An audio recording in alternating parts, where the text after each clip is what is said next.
Griezmann. He was booed by his own fans. Last time that at the Calderon somebody got booed was Simeone when he replaced Griezmann. The whole thing has turned around. Absolutely. Now the fans were just waiting for a moment to have a go at Griezmann.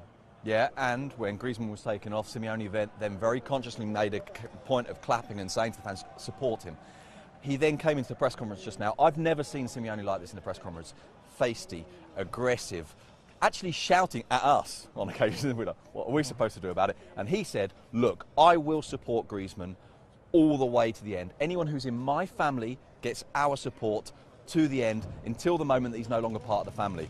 Now that final line, he repeated a little bit later in the press conference. He said, of course, until he's no longer part of the family. I think Simeone's just told us this guy's going, but until then, let's not make it worse. Griezmann is, of course, talking to Barcelona and he's talking to Manchester United. Where do you think they're going?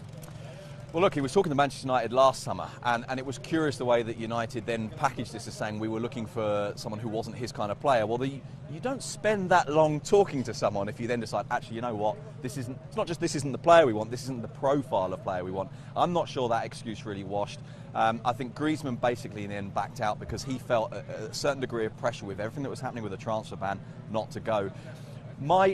If I had to take a bet right now, I'd lean towards Barcelona more than United, but I'm not saying that by any means with certainty.